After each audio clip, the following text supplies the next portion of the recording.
Hello everybody, welcome to Sonictalk episode 886. This is a music technology podcast. We'll talk about all things to do with, well, that very thing: music technology, recording, software, electronic musical instruments, streaming, live performance, production, studio work, the whole range of topics that are kind of associated with this little niche of ours. And I want to say thank you very much to everybody in the chat for showing up, especially after last week where I was on my own. You were very, very helpful and very supportive. Thank you very much. Got a few familiar faces in there. Mr. Gumby, Macavery 9464, Neil Elkins, Bath Boy, Wagyu, of course, who's manning the controls of the delete switch for moderation. Does a very good job there. Very measured. And Get Jervis, nice to see you. Maybe get Jason Jervis doing a stream tonight. I don't know, might be. Neighbour Jack, Doc Normal. There's a few. There's a load of people. Anyway, lovely to see you all. Very much nice. And like I said, after last week's show, I'll tell you what happened. What happened last week? I discovered that I sent the links out for the show where people connect at the usual time, and Gmail did not deliver them. In fact, a whole bunch of emails showed up much later. So both Yoad and Anik, who were supposed to be on the show, were sort of twiddling their thumbs, waiting, and didn't show up.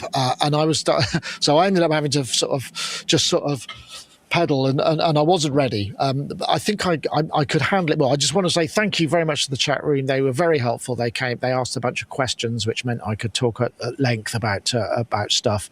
But we didn't cover many topics. But thank you very much. That's very much appreciated. Before I get into our guests, I'd just like to say there's a couple of things. We've got some coming up. I've got the coming up button. Yeah, we've obviously got the Endless pedal competition runs till April the 3rd. You can win a copy of that. We've got the video that's just gone up, went up yesterday afternoon, the Akai MPC sample, which I'm sure we'll be talking about.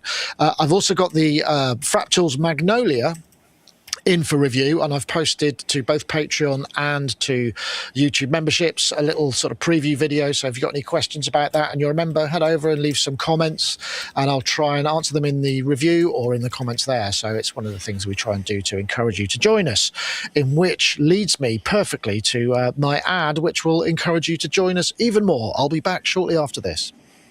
Support us on Patreon and keep us doing what we do. There's exclusive content like gear previews and hidden gems from our extensive archives. We're now posting early access to some of our videos, as well as many with ad-free versions too. Enjoy the Sonictalk pre-show chats, and there's a growing library of sample instruments made with the free Decent Sampler with a redesigned interface from Venus Theory. You'll also get access to our Discord server and a private monthly hangout with the team. Head over to patreon.com/Sonicstate to see the latest offers and explore our ever-expanding collection of Patreon-only content, and help keep what we do independent. And for those who'd rather support us on YouTube, we've added a new 16-bit tier which gives you early access to some videos and all of our Decent Sample instruments. So just head over to YouTube and check out the membership offers there.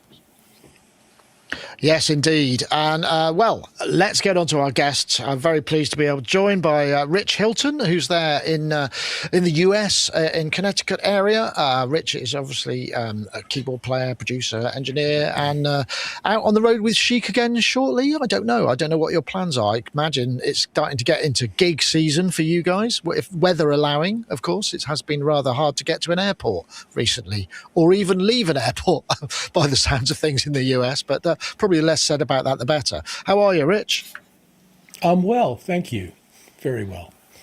Just back. Good. Are you gig? Have you? Where have you been playing?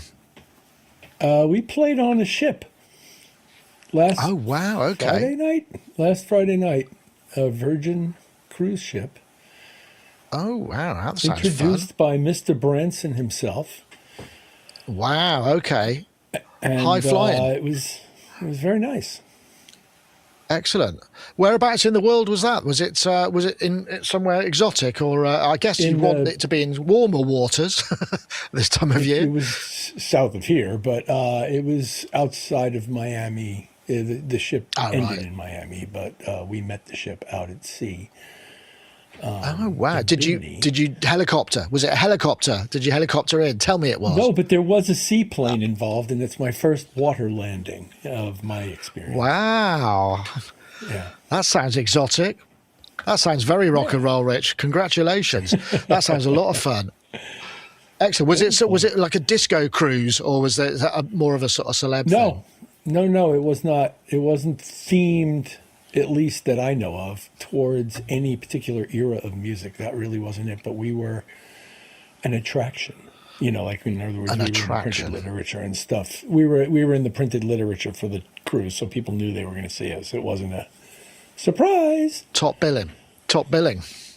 Nice. Well, that sounds like. I wish I'd done that. I spent the weekend in London, but I'll let you know about that before after we introduce Matt, who's also here very kindly. Matt Thomas, Cold War Synths, with a new webcam, and we can now see many of his Cold War synths and equipment in high fidelity, at a high frame rate. You can move around and everything, and your internet is fixed. Look at that. It's amazing. So, fantastic. Modern technology crossed with vintage technology. It sort of meets. You're right on the cutting edge of it, of the coal face, as it were. How are you? I would like to thank regular viewers for their patience with the technology up to this point. It's been very kind of you to treat me as a real human being, as opposed to just a blob that makes kind of low bit noises. I don't want to say anything now, because what Rich has done recently just means anything I say I've done just sounds like, well, I didn't get a seaplane and I didn't go on a cruise ship. What have I done? I took I think I enjoyed it, at least. It was not everybody's cup of tea, but I discovered a rather beautiful little sort of harmonic thing in the universe, where there was a sale of old electronic stuff like I like to buy to fill this bunker, being sold in another nuclear bunker an hour from here. So I had a beautifully symmetrical day where I know. So did the person look like you who was selling them? Well, I mean, broadly, yes. A somewhat bedraggled chap surrounded by boxes, yeah.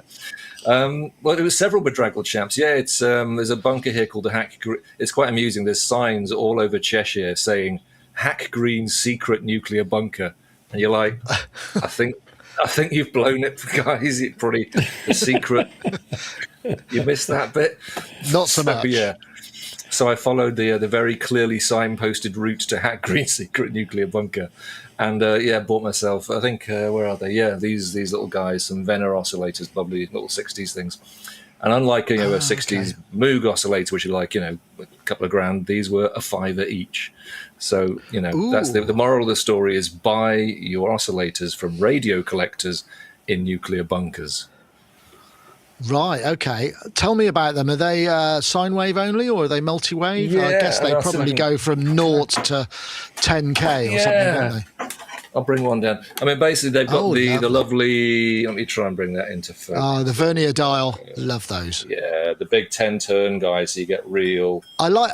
Is that literally 3/4 of the travel is designed to go between 0 and 4 hertz? Yeah, basically, when you press that button, I think you've got like 10 hertz on the entire 10 turns.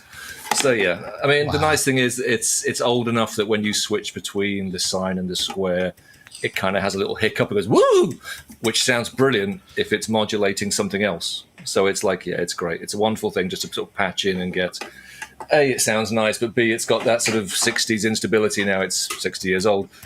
It just means like it doesn't do linear things, and of course that's the appeal of this stuff, is when it stops being quite as linear as Ableton. God bless Ableton. When you want linear, it's there. Yeah, exactly. Dirty switches. Dirty switch. I think there's a show title in that. Dirty switches. I'm going to make a note of that. That sounds like a great one. Dirty switches. So and seaplanes. That sounds good. Dirty switches and seaplane. Yeah, dirty switch. You wouldn't want a dirty switch on a seaplane, that's for sure, because that would leave you feeling a little less than confident, I'd imagine, of your destination, takeoff, or duration of the journey. But I'm glad to see you got those, Matt. That looks great. I can't wait to. I'm sure. So I'll put your third up so people can come along and use them at your Cold War synth bunker, where you can. Just plug all this stuff in and make a racket and sample it, or whatever it is you want to do there. So do get just caress it. If that's the case. Just come and sniff the waxed, the heating waxed circuit boards. They have a very specific smell. I remember actually, and this is very much of an aside, I remember when I was a kid, I used to go to jumble sales a lot, and I remember buying like quite a big old radio, which was it was so big that it was a bedside table. You know, those sort of the ones they used to have in homes in the sort of 40s and 50s.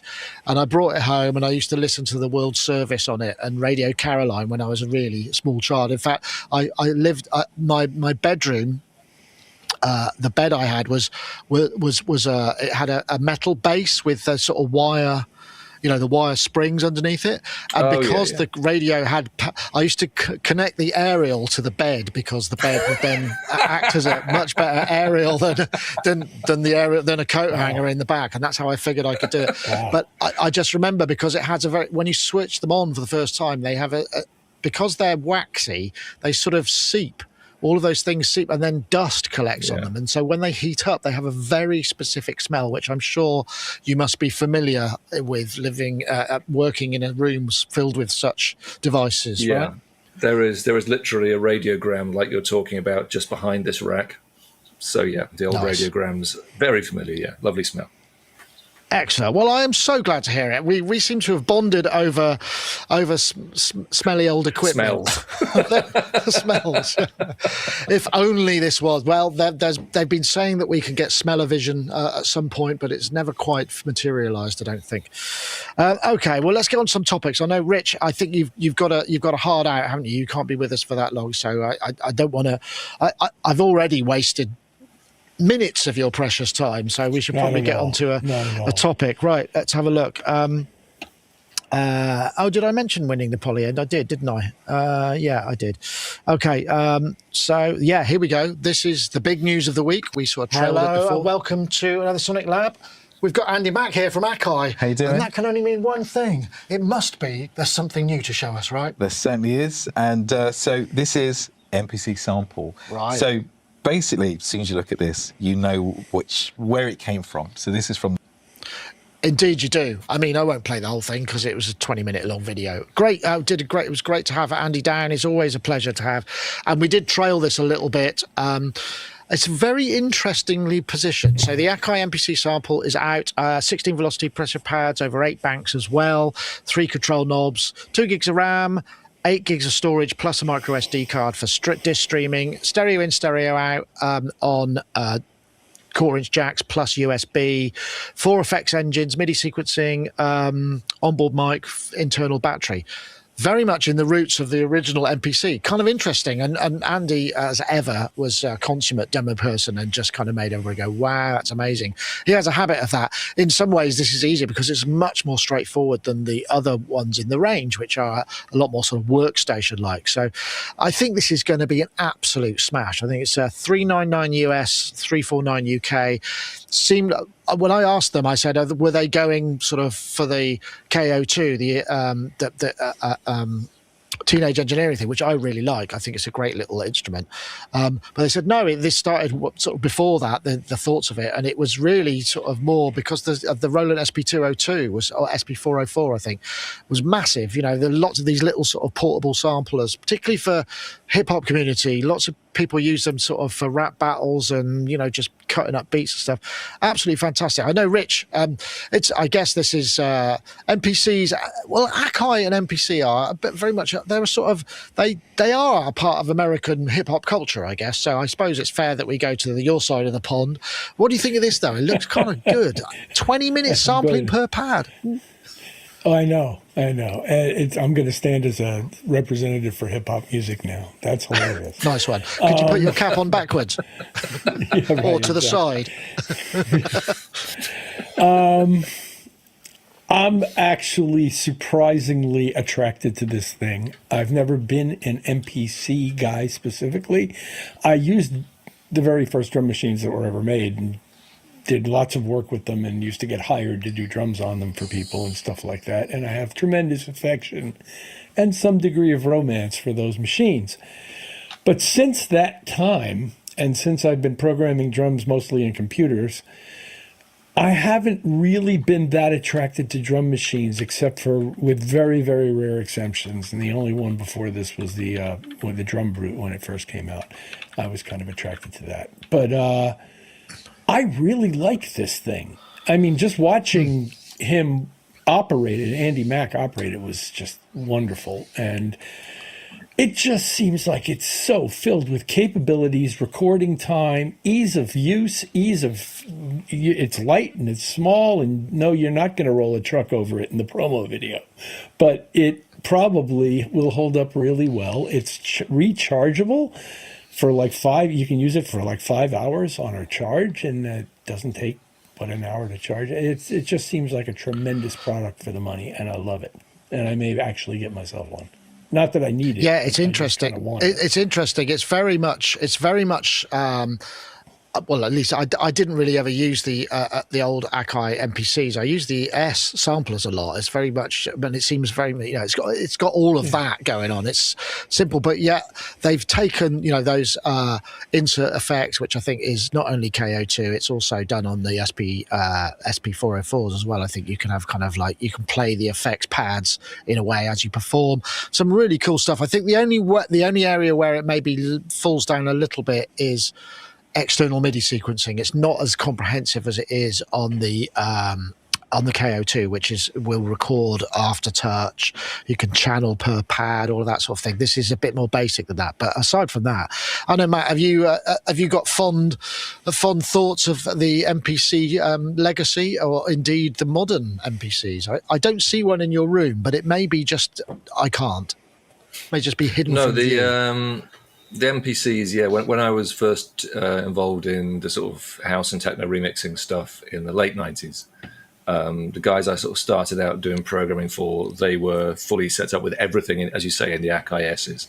We didn't have disc recording at this point, so a remix was filling 3 Akai 3200s to the gills with everything you'd been sent. And they had an MPC 60 as well. And certainly with the 60, I never kind of got to mess with the 3000 much. There was just straight away a different aesthetic to the sound. Obviously, I think it was 12-bit from memory, the 60, or certainly it wasn't as sort of glossy as the 3000s. And also, maybe the gain structure, I don't know, maybe it's one of my favorite things to say when I don't know enough about audio engineering, gain structuring. But there was something about the way the sound came in and came out that had colored in some respect that seemed like more than just the bit crushing aspect. And they just sounded great. They sounded absolutely great, and they just delivered this, very sort of hip-hop-esque clunk to whatever you were doing, which worked nicely with the kind of like this more sort of ghetto house stuff. I guess turning to this product, the thing which was really sort of crucial, I think, about the original MPCs was the sort of the aesthetic of their physicality. Like they were solid. Like when you hit the pads, it didn't go anywhere. Right. It didn't bend. It was just like it was like hitting a wall. They were solid things, and they had that fake little desk cushion to remind you of a really expensive desk, and all these things that, like, at that scale and at that build quality, just made you go, yeah, I love this thing. I love touching this thing. So I guess I don't know, because I haven't held the new little guy here. Is that physicality? When you were there, and your face is a picture through that entire demo, because you literally look like, I've heard so many shambolic demos, and this guy is a master. You're just so pleased all the way through. You're just like, yeah. Well, yes. You're not wrong. You're not wrong. Yeah. I mean, Andy Mack is a consummate professional for sure. I mean, we did. I shouldn't say probably, but we did actually shoot 2 versions of that video. The first one, he went so deep and so sort of inside that we'd got to an hour and we still hadn't finished kind of the basics. Wow. And so we said, look, it's 2, because he was so excited. He was he was showing us every single kind of nook and cranny. I mean, I don't think it's ever going to see the light of day, just because it was a bit too meandering. So we went back, and because quite often when people come in, we do 2 goes. We do one go, and they kind of go, Yeah, and then I try and diplomatically bring up the fact that we could probably do a better version of that. And it usually works really well. Not everybody, or sometimes more. But then what you do is you've got this memory of a roadmap of what you want to do when you get through it, and suddenly it comes together. And then it all was all in there in 20 minutes, and he did an absolutely fantastic job because he is a total pro. But it's a nice thing. I wouldn't say it's chunky because it isn't. It's tiny, but. I mean, so compared to the KO2, the KO2 feels like it feels like an egg box to a degree. It's not. It's very light, and you don't get much from the pads. They're very sort of. I don't think there's much velocity in there, but there's something about the workflow that just speaks to me. And I'm not a fan of pattern-based workflow generally, so I'd have to have a look at this and sort of see how it worked from that point of view. But I mean, I think those familiar with the MPC thing and the whole sort of chopping and that's what they tried to bring up, the kind of the fast working with samples, so you could just very quickly kind of do various things. And just go. I think it's got 32 voices. I mean, there's a lot of specs to this thing. I mean, it really has got quite a lot going for it. So I think and the effects were really cool. And although we saw those trig effects, you can latch those as well. So sort of leave one in and then come back and go to one of the other effects engines and do much and come back. And so there's some really cool stuff. You can't automate that stuff. That's very much real-time performance, which I don't think is a problem. But there were all these other things that you could do and automate, like filters on the and decay envelopes and all sorts of things that you could do on the actual. I guess they would have been key groups in old Akai speak. So it definitely. But yeah, he did a great demo, that's for sure. And what do you think of the price? Amazing. To be fair. Yeah, I was expecting it to be more, to be honest. I really was. I thought it would be maybe 600-700, just because often these things are, and you just think, well, these days that's the way it goes, but impressive stuff. And I'm guessing there'll be quite a lot of software updates and things coming along, to tweak various things and aspects of it. It's obviously got, I mean, to do all of those things, it must have a pretty capable CPU in it. I don't know. It's probably a little ARM-based chip or something. I don't know. I didn't ask, and I doubt he would have known that specifically. But pretty good. Pretty good. So let's have a look. I don't know if anyone else got to add. We think it's great, basically. And I think we'll start seeing some really good. The other thing that was kind of cool about it was when he started out by just switching on a sample and then finger drumming effectively over it, not using any of the sequencing at all. And that's the sort of stuff that I think kind of really does appeal to like the more performative aspects, like the hip hop guys and the rappers who are going to be doing it in the moment rather than making something specific. But that little 25-second continually sampling window was a nice little touch as well. I don't know if you saw that. So you could just loads of great features. I thought it was really cool. Yeah. Wagyu says they just updated the ARM internals for the Live 3, so maybe they. Oh, okay, that's probably not what he was suggesting. Sorry, different subject. Note to self: follow the chat room. It's quite hard. Audio Nerd wants to know A55 chip. Probably what's the boot time? That's a good question. I don't know, to be honest. I didn't time it. It was just on because he switched it on. We didn't have to reboot, so I didn't see it reboot. So it just kind of worked. Anyway, good stuff. Well, I suppose that's probably a positive note and a place to insert a message from our friends over at Baby Audio. Back after this. This episode is sponsored by Baby Audio, makers of creative instruments and effects plugins. From classic analog synth tones with the vintage-inspired BA1 to fresh concepts like Transit 2. Baby Audio's catalogue is all about adding unique character to Grainferno, their latest granular synth plugin, is available now, priced at just $79 intro price. On top of that, Sonic Talk listeners can take an additional 15% off any purchase using the code SonicTalk15. That's Sonic Talk 15 to get 15% off any order, including products already on sale. Visit Baby Audio to save with your exclusive discount or download free trials for all products.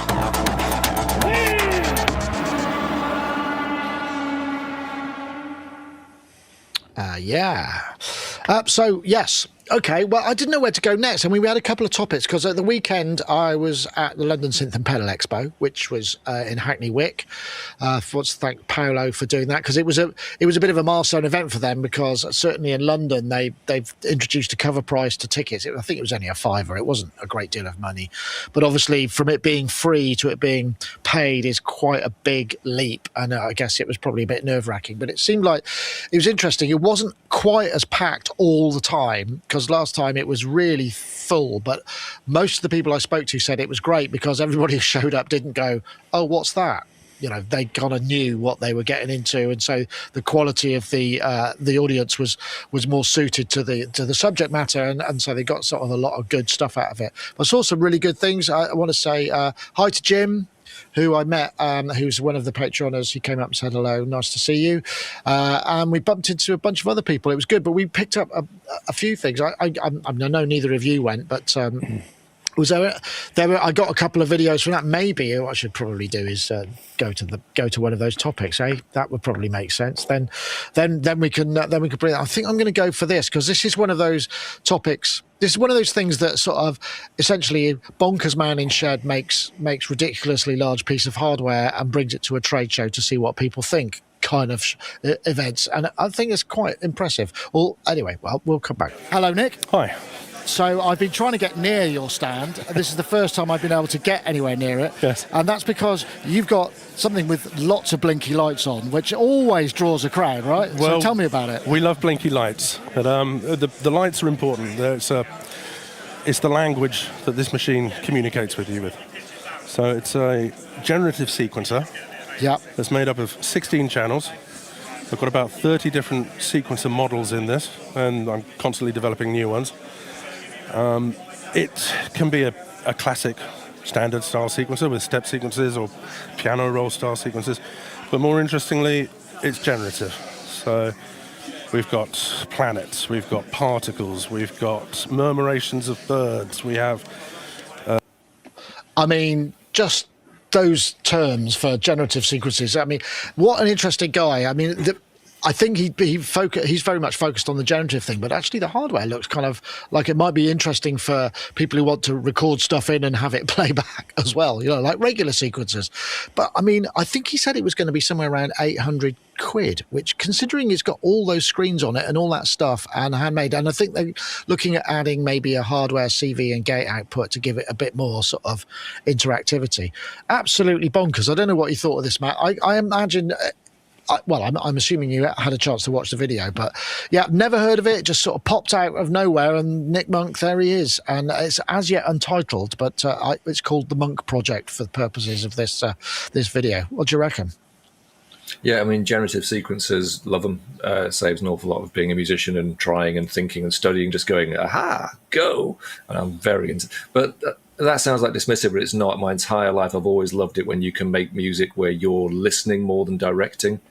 So I like that sort of any piece of equipment that puts you into the listening and selecting and directing, but not like knowing exactly what's happening. Because if you know exactly what's happening, you're going to do exactly what you intend. And after a while, you've heard yourself enough.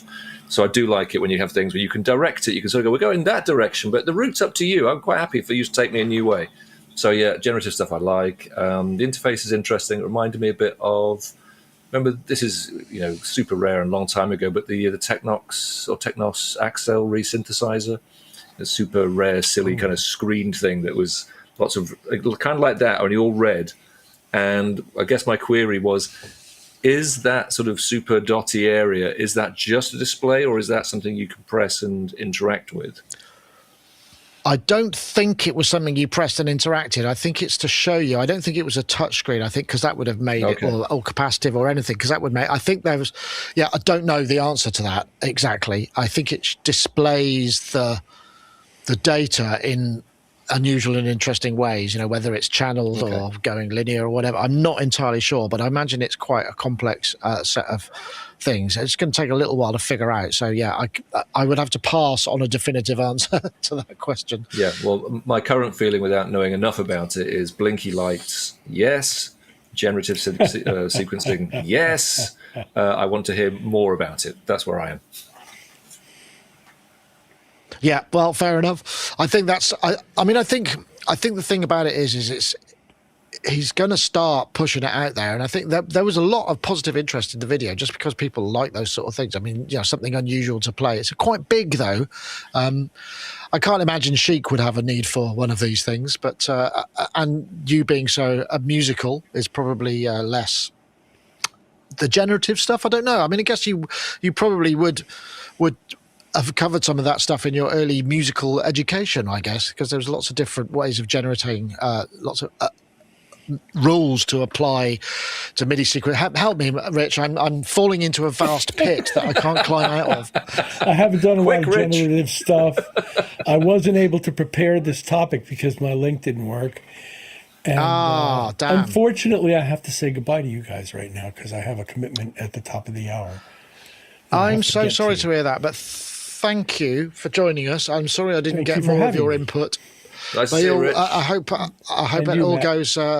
Yeah. Well, thank you, Rich. That's very kind of you, and we'll see you again soon. I certainly hope so. See you soon, and cheers to everybody out in Radio Land. Bye. Absolutely. Take care. Bye. Well, there we go. So that I should have been quicker on. I should have kept an eye on the time. That's my poor hosting skills. I know it's interesting though. There's something kind of quite.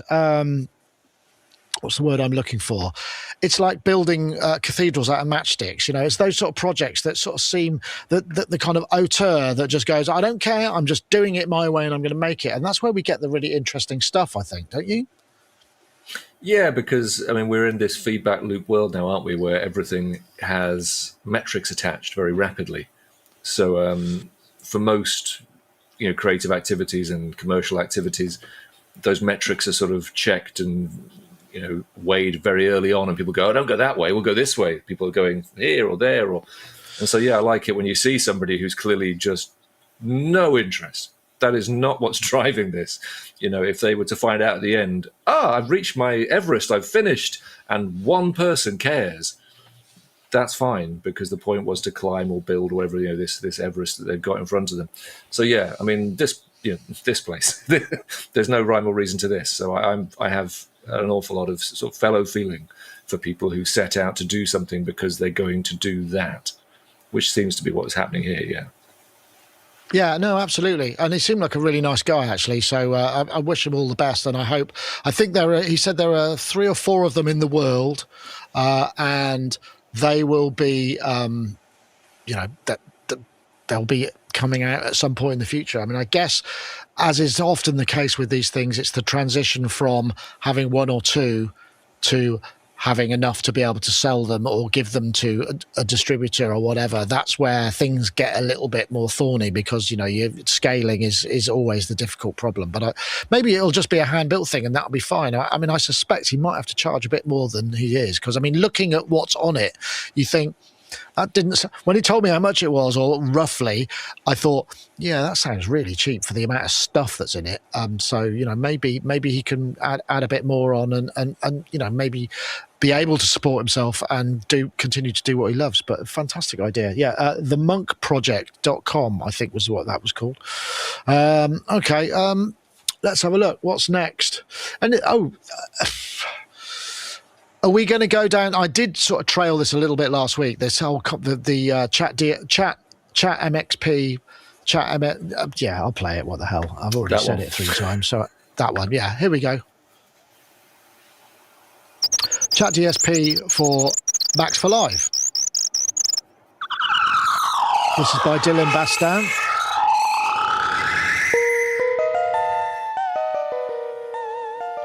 And you see, just prompting stuff. There are some key points in this. It just doesn't just work. You'd have to have your own kind of account with insert ChatGSP or one of the other ones. But you're just kind of saying, I want these things, and it's building stuff up to 48 parameters maximum. And I think this is more the sort of thing that perhaps many of us are thinking this sort of technology would be useful for, rather than make me a house track or write me a song about being lost in the garden or whatever it may be, the comedic value of it. And I wonder whether or not this is the sort of, it's almost, as a studio owner, you probably find that there are there are times when people are trying to explain what they're trying to achieve to you, and this is a sort of, I mean, low resolution version of something like that, is it? Or am I? I know people get very offended by AI stuff, but what do you think about this as a concept? Yeah, I mean, as a concept, before I get into any critique or any cultural thing about AI, just as an idea that you can do what this does, it's astonishing. It is astonishing, and it's less astonishing every month that goes by in the AI era, and anything is possible. But let's just rewind, say 2 years. Let's rewind to being ourselves of 2024, and we'll just be sitting here like jaws slack if this had just been dropped on us. So before I say anything that's about, sort of aspects of it, which I'm not crazy about, that's the truth. It's astonishing. The idea of describing an instrument and instantly it being populated with appropriate parameters. Obviously I haven't played them. Do the parameters behave in a fashion that we consider reflect what the label says? These are questions. But even if it's nonlinear, I'm not complaining. I love the nonlinear. So that's a given. It's astonishing, and I will certainly be testing it. There's no question. I'm not going to sit here and go, well, it's AI, rubbish. I'm definitely $10. Yeah. Yeah, of course you're going to play with it. A really boring practical one. In playing with audio AI stuff going back for years now. Again, I talk loosely. Don't mistake me for a guy who understands this stuff. But there is an issue of what is referred to in some architectures as windowing. Almost all AIs, when they're dealing with imagery or sound, in order not to just die with the amount of information they've got to deal with, they downsample images and sound in the libraries that they learn from. So they don't have full quality audio. They don't have full massive JPEGs. They crush stuff down and they train on a kind of a postage stamp size picture or a low bit audio file, okay? And that's fine, but that's why almost all AI output audio has this furry MP3 sound, because for the moment we don't have big enough data centers, certainly not to give this stuff away for free, to train and work at 44K 24-bit. So I don't know if it's the video and they've cracked this, but on that video, that when I listened to it, everything had that furry low bit MP3 sound, and that's an inherent factor, I believe, correct me if I'm wrong, to most LLMs that deal with audio, because they're trained on low quality, so what they're producing mimics that low quality. Okay, so that's an issue straight away. If you like lo-fi, not a problem. But if you're trying to make glossy, I would say one point is, because I think it's working with Max MSP, I'm not sure that it's generating the audio itself. I think it's generating the devices. So that may have been a factor of because I guess that video came off it might TikTok be the video or Instagram or something. It's just low. It probably was a low quality MP3 output. So because it's creating the device that then generates it. So. In that case, I retract my statements, and that is not an issue. but it is an issue with other. So take your point. I guess it's the first thing I'd check. Anything to do with AI and audio is just listen to the output, and is it subject to this low bit modeling? Okay, but if that's not the case here, awesome. Again, the other thing, the final point, is one that simply, if you grab this now before other people do, you should do something interesting with it, not just go, make me a piano, make it a better piano. We've got those already. It'd be nice to kind of grab this stuff. I've been waiting for the point with AI where we stopped being imitative. Almost every other piece of kit, all my gear, all the stuff we use through the years, people have sort of set out to try and break it, and that kind of doesn't seem to be something we've done as much with AI yet. We've kind of just sat back and gone, it's so clever. It does exactly what I said. Yeah, well, it's party trick stuff, isn't it? Yeah, a lot of the time. Yeah, well, I'd like people to try and go, Jesus, I've got my hands on this thing now where I could say, make me a tuba made out of cheese, and I want it to be played by 17 different people at once. Now generate those parameters. Yeah. Now, if it could do something like that, obviously that's a ridiculous example, but if it can start generating audio or nuances or performance aspects that we just don't have, that's good. That's what I want AI to do. I want it to kind of go, okay, yeah, well, fine, we've not done that. Because when I've played with it in the past, in the days when you had to render overnight and come back, it would make some amazing sounds, really incredible, strange sounds. and they've all been smoothed away by the increased training and more sort of marketized, don't do that, bring it within what everybody thinks is acceptable. It can do really strange stuff. I'd like to bring the really strange stuff back out again. Yeah, that's the point. Well, that's because most of these AI models, the LLMs, generally speaking, are general AI. So they have to sort of, they constrain it so it doesn't continually come up with Mecha Hitler. That's kind of basically or the equivalent. But in sound, that's not important because I suppose you want the constraints of don't bother doing anything below 40 hertz or anything over 20k, so for instance. I don't know. You could give it those sort of rules. So I suppose, but yeah, it's an interesting idea. And I think as these things become more and more intelligent and as they become more special, we've said this before, I think the problem is in many cases we're dealing with general language models, which are for the world, everything, all science, all mathematics, all code, all everything, rather than something very specific for synthesis or drum machines or whatever. And I think those data sets are the ones that are going to be kind of more interesting as it comes out. But as you say, does that not just mean it's if you fed every drum sound ever into a drum language model and then asked it to make you something, would it not just average out everything? And so everything might sound a little bit mediocre or median or average. I don't know. I always come back to I may have even said it before on this podcast, I don't know, but I always come back with AI to the Incredibles, the cartoon, the Pixar cartoon, and the bad guy syndrome. And as he says, once everybody's super, nobody's super. So all this stuff, it has like a very brief window where it's like, oh my goodness, I've got a plugin that could make anything and do anything. But yeah, as soon as we all have, then that's not where the interesting stuff will happen, which sounds stupid to say that a plugin that can do anything and be anything will be just bleh. But I guess, I'm from an era, and I've grown through this yourself too, where like there was a limited availability of what sounds we could make, and it grew and it spread and it blew our minds. But that won't happen again if you can make any sound, anytime, anywhere for $10. That won't be where creativity is distinguished between. It'll be something else. I suppose, but it still requires imagination. Yeah, which is there's definitely the driving force. That's what I mean. It's like, so it will be the imagination almost. It won't be like, oh, but I can make any sound. It's like, yeah, but we all can. But there'll be something you do with it that will then become the contested area. But that's me being like long-termist. Right now, this is brand new and nobody's using it. So go and get it and use it anyway. But I'm kind of interested personally to see what would be the strangest thing it could do, and would it surprise me? Okay, well, fair enough. But just to sort of come back to it, it will do devices with up to 48 parameters. AI has been very helpful to Mr. Gumby. The resonant frequencies of mozzarella cheese typically fall within three ranges: 200 hertz, 350 to 400, and near 700. That's according to AI. So that's a very positive use of that.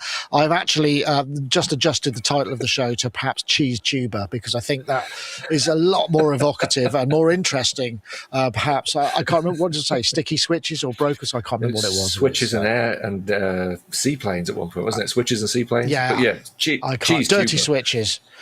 switches and seaplanes. But yeah, cheese tuber I think gets my vote at the moment. There are a couple of questions that have come in. I'm just seeing if there's any. Oh no, sorry. No, it's okay. Fat dust. Okay, so these are some more clarities. Now it's 1,500. This is going back to the sequencer. Order later, you'd find somewhere the price would be 600 to 800. Okay, I do beg your pardon. That's probably me being a selective memory, which I have just remembered. Oops, there's Rich still frozen in a smiley face. That's lucky. Could have been worse. Yeah. Often you get the people switch like this. Yeah, because it freezes on the last frame before they disconnected.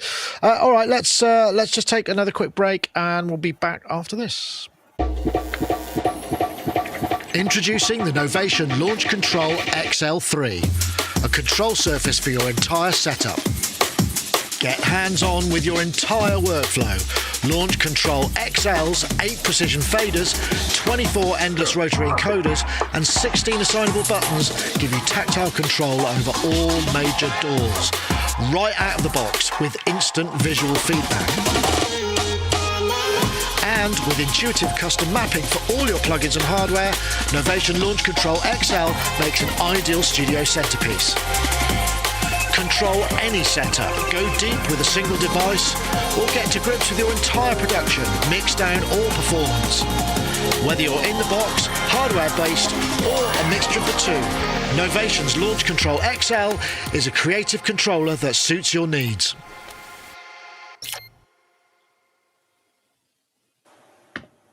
So let's see what else. There was another video that came from this, which for the show, which I'll drop this in as well, because I thought this was really interesting. RetroKits are a fantastic company. They do lots of really nifty MIDI stuff. I'll just play this one. Hey Garrett. Hey, how Nick. you doing? Yeah, fine. Nice to Good see you this side of the pond. Yeah, well, glad to be here after quite a while, actually. Well, as we know, the RetroKits range we're big fans of. We've used these guys and these guys and these guys, but there's some things I haven't seen before. These screen-based products. Can you tell me about those? Yeah, we started the Retrovision half a year ago. It was originally a display expansion for the camper profiler, which normally doesn't have a screen. I can unplug it. Like this is the Retrovision. You plug it into the player here, and now it shows you what actually is happening on this device. Oh, that's neat. And then, well, we thought it's a nice little gadget to have, and we made some expansions on it. Like you could also add buttons to it. It also has some Bluetooth expansion on the player.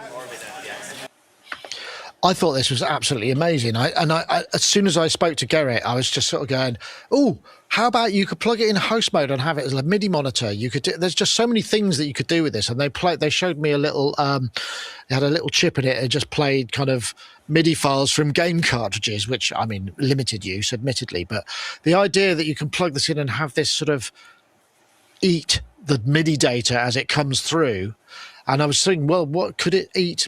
Audio data and give you kind of like waveform displays and sort of scopes and just sort of real-time rendering and stuff. I just really got the juices flowing, and I was thinking, So I think I'm hoping we might see some more of this. I mean, so far the only thing you can get is the thing that you plug into the Kemper pedal, but it looks like there might be other stuff. I suggested that maybe you could have something which would just be a MIDI monitor, so you could look in and just see what MIDI channels were active, and just that sort of useful stuff. I thought this might appeal to your slightly DIY nature, assuming you have one. Yeah. I mean, the first thing I thought of is very specific, but it is, for that particular user community, this is like, oh, really? The Rhodes Chroma, officially it was actually, officially it's Rhodes, but it's actually ARP's last synth. So it was ARP's beautiful, massive poly synth. They went bust, and so it came out as a Rhodes, but it's an ARP. It's a fantastic synthesizer, but the reason it has this kind of like slight kind of, it's a gap in the kind of must-have synths list, because it just brought the 80s display. aesthetic. Yeah, basically there is one fader, there's one slider for all your values, a bunch of membrane buttons like a DX7, no knobs, no switches. So you've got this incredible analog poly synth that, were it in a different box, would all be paying 30 grand for. So everybody's kind of made like controller boxes for it. I adapted the Behringer, the old BCR, called it the Chromatrol, and loads of people have copied that now. Some people have made like gigantic things, like custom built boxes, which is called the Enabler, a couple of $1,000, and they look like an ARP 2600 sitting on the Chroma. So there's all these solutions, but one thing is that it did have built into its firmware the ability to run a display, but they just didn't put it in. Interesting. Now, that might be fiddly to deal with, although there's an incredible user community behind that synth who just seem to constantly upgrade every single part of it. But even if you don't do that, because half the community are now using some kind of MIDI box to control their chroma, well, this would be perfect to actually show you the name of the parameter. Because currently we're all having to look at our boxes and spend 2,000 quid for one that says frequency. If you just go out and buy like a Novation fader box for like nothing, $100, $200, and then on the way between that fader box and your beautiful chroma, it says, yes, just MIDI looks it CCX is frequency, this is resonance, this is... So for things like that, like, the JX3P, I presume, the Roland, I presume that would benefit that kind of late stage analog synth that didn't have the big front panel control fest, but did it via MIDI. That That's straight a good away point. talks to me. Yeah. There was. Let me just see if I can find it. So yeah, hold on. I think. Yes, so I was going to say, sorry, there were a couple of questions there. So the Kemper, I think what it does is it just takes the MIDI output, looks it up, because it's got some in that little device, there's a chip with presumably a little bit of RAM, and it just looks it up. It writes the graphics. It doesn't need a screen output. It's just reading the MIDI out that's coming out over the USB port. So I guess if you had a box which could take a DIN in, and work as a through, it could see what was going on, and you could just load little firmwares into it that would say, right, well, this display needs to be working for, like you say, a JX3P or whatever it may be, and there you go. There's all there's the stuff you need. And I think it opens up some really interesting ideas, particularly because their thing is MIDI. They're really good with MIDI. They made those, obviously the RK001, which was basically a MIDI cable, which had a tiny little ASIC chip in it that would get the power from the MIDI port like hardly anything, and convert what was it converted the output of converted the input from multi-channel into I think it was the Akai sample, so you could play chromatic samples across the keyboard, you could do all sorts of things, and it was literally just a tiny little MIDI processor, and that's the stuff they're really, really good at. And I think this is on that level. But I mean, looking at this little script, I've got one here, they said take one with you and we'll let you know when we've written some of these app ideas, and I was thinking, yeah, that sounds fantastic. I mean, it could be really cool. So yeah, I just love the idea. I think it was, for the Kemper, it's $70. So I guess if you've got a little, if you've got a little thing like that, and you just flash, because all their stuff runs off web MIDI. You plug it in, and the browser flashes the RAM and writes memories into it. It's really, they're really clever and really nice people as well. So I just think it looks absolutely fascinating, and I think it'd be a groovy thing. Gosh, what's next? There was this one which a lot of people got really excited about. This is Max for Move, which is a Rainbow, I think, patches on Ableton Move, which is someone's hacked the firmware to allow you to run, or at least translate Cycling 74. Anyway, I'll play it.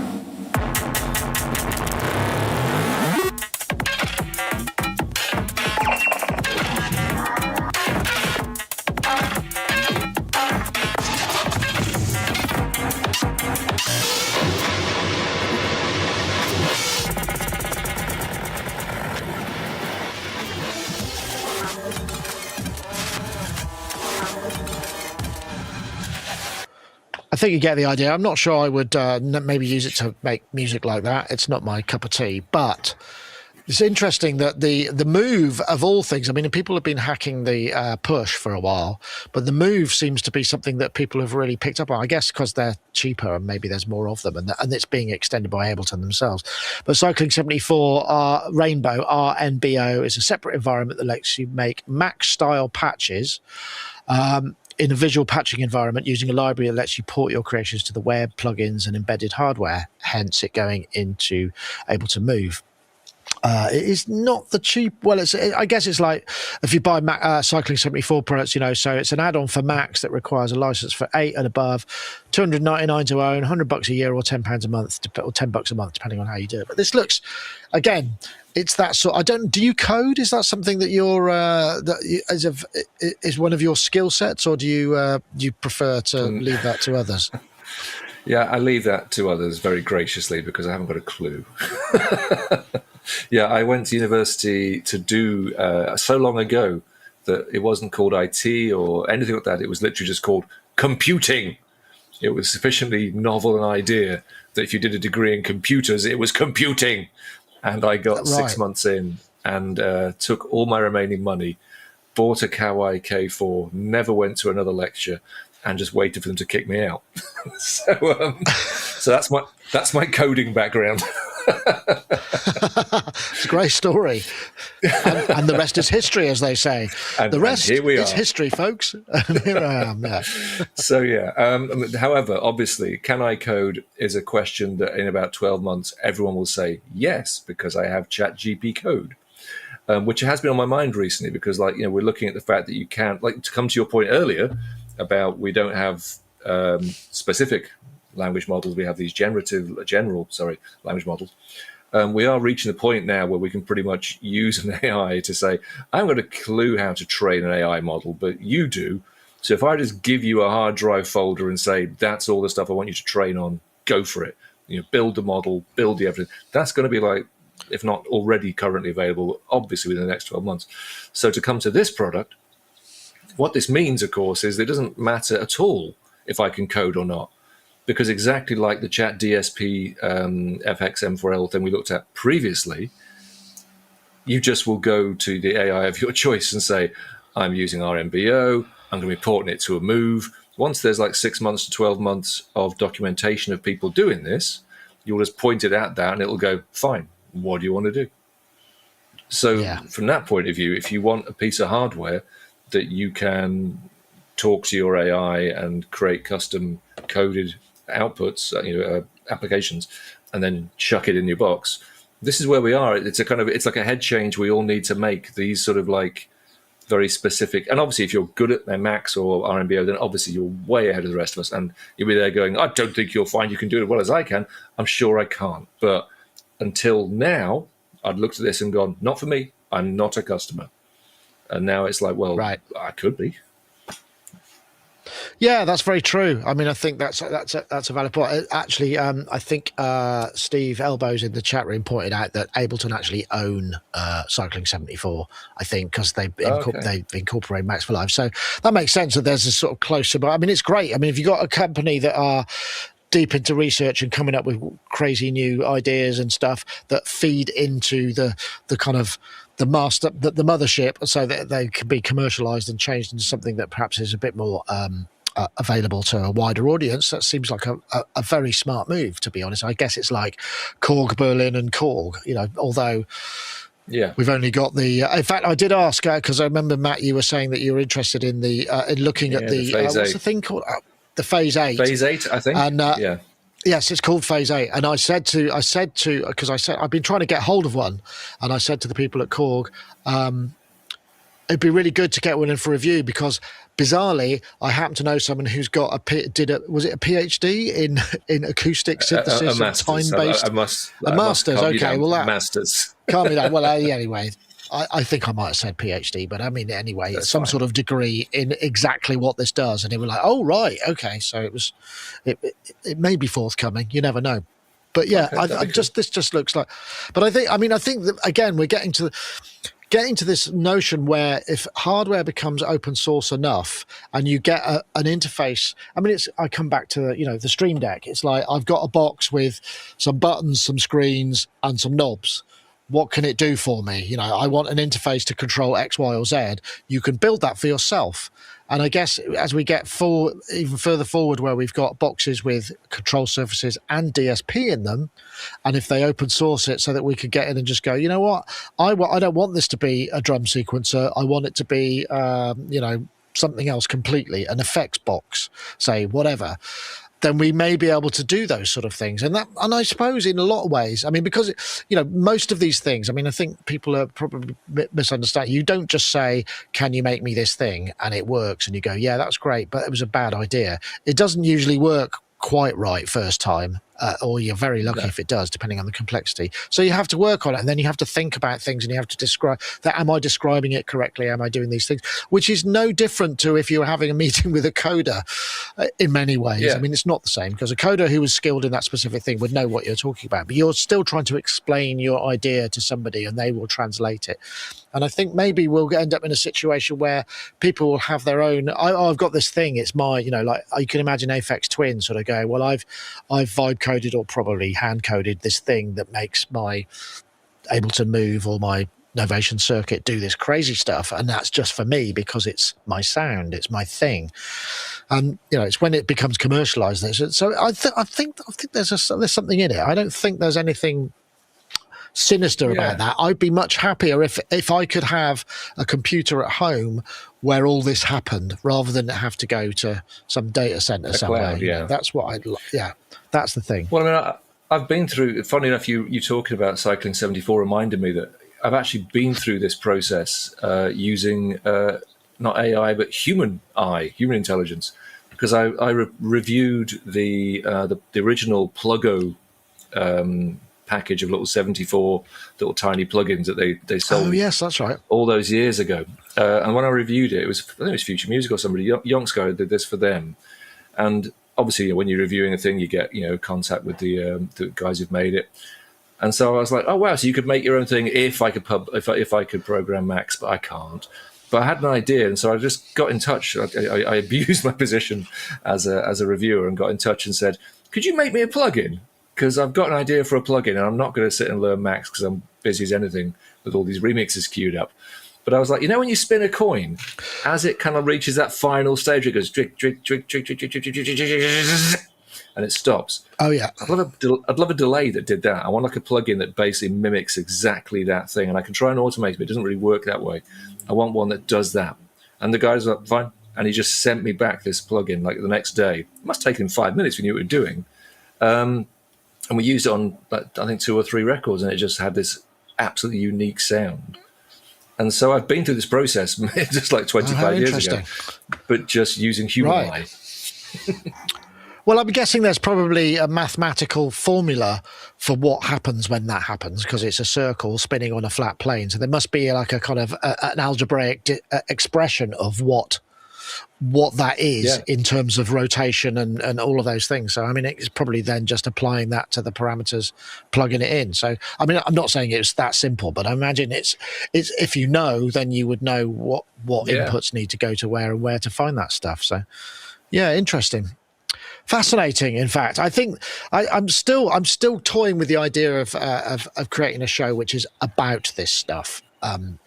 Primarily because more and more news items seem to kind of have some reflection, or there's some part of it, but I don't feel like I'm not so interested in the generative side of things personally, and I think that's probably a good thing. But we do have, people are still making hardware. There's still things coming out. Like I said, we've got the Magnolia in for review, which I'm pretty sure no AI was used in that, and there's still plenty of room for us humans to do our thing, I think. So I'm not quite as catastrophizing as many people who think it's going to take over the world. I think that's just idiots who think it can take over the world and then try and use it to take over the world, which I suppose is in itself scary. But the same thing goes for idiots with lots of money or powerful weapons. You can have the same problem, I suppose. And AI, it turns out. It's the idiot that's the problem, not necessarily the technology. Something like that. So, Matt, what's next for you? Have you got any big sessions coming up? Queuing up out the door to do what they do? Depending on how their tour goes this week, I think I've actually got Gaz and Steve coming in on Saturday. Oh, nice. Yeah, that's the plan. I mean, but we all know how, like, you make a plan at the start of a week's touring, and at the end of the week's touring, you're like, I don't want to honour that plan. I've changed my mind. I've had enough of electronic music this week. I think I need a break. I think I maybe need to go for a walk. Yeah, I know. I understand what you're saying. Well, that sounds fun. Have you met Steve before? He's a very nice chap. I haven't, no, and we've had the obligatory sort of conversations amongst people I know, sort of saying, I think Steve Davis is coming to the bunker, and everyone's gone, Steve Davis. And so I guess being this age, he is literally like childhood furniture. I guess I'd been about like 10 or 11 when he was on the TV constantly. So it's kind of a slightly strange person to meet in that respect. You're just like, I've watched your career like from start to finish, but in a kind of uninformed way, like a kid who's just in the room when the TV's on and that guy's on it, just seemingly every 6 months forever as you grow up. So that's funny. Interesting to meet him actually as a person. When he came on the show with Gaz, I said, I think you're probably the most famous person we've ever had on anything to do with Sonic Talk, or anything to do with Sonicstate. I mean, because musicians obviously have a certain amount of fame in the time. Maybe I'm thinking in the UK, because I don't know. I had this conversation with Rich Nickel, who I met in London. We went out for a drink, and he's good friends with Steve, and he does. sort of snooker passed the US by in the 80s, whereas in Asia it was really massive. So it's kind of like certain parts of Europe and large parts of Asia where his fame was and continues to go. I think they still go out there and, you know, they play. Old men playing snooker for money in front of people is still a big part of what he does, because I mean he's one of the world's best. Anyway, this is all a bit by the by, but thanks for joining us, Steve. Well, thanks for you joining us, Steve, when you were on. Thank you for joining us, Matt, even. And lovely to see you in full Technicolor. I can even make out the individual shades of colour on your jumper, so I can tell that. And you're not wearing a coat, so you must be warm enough, which is also good. Yeah, I spent the day in such... Well, the thing is, having spent the day in such terrible weather, anything is better. I'm just like, oh, it's so lovely and balmy in here now. Ordinarily, I come in here from like, you know, a normal day, and I'm like, oh, it's a bit chilly in this bunker. But no, today it is a welcome shelter. Nice. Well, it's been lovely to have you. Thank you so much for coming on. Welcome anytime. I think we'll wrap things up now. Just want to say thanks to our guests. Thanks to our sponsors for Synth and Pedal Expo. It was much appreciated. And I hope you get a chance to watch all those videos, you folks out there, because we did. I managed to get 20 videos and from a small show like that. And I think most of them are actually quite interesting, which is, I tell you what I did get. I got a demo of that JBL Bandbox thing. And that was interesting. Okay. Did you? And because I just thought I've got to hear it, and I heard it, and it's like, well, yeah, that's pretty good actually. I mean, when you solo the guitar, you know, you've turned everything else down, you just listen to the guitar, you get that kind of slight grunging, kind of mangling MP3 sound. But I mean, crikey, it's pretty impressive. To be fair, I thought it was pretty good. Yeah, well, and there was a guy who was listening. Oh, right. So my partner's learning to play the bass, and I was like, said to her, like, you know, I saw that thing in the list, and I was like, oh, what's that for? And I thought, oh, yeah, it's for you. Like, you're currently sitting there playing along with stuff, and it's like, yeah, it'd be nice to just go, okay, I've got it now, turn the bass off. Yeah, cool.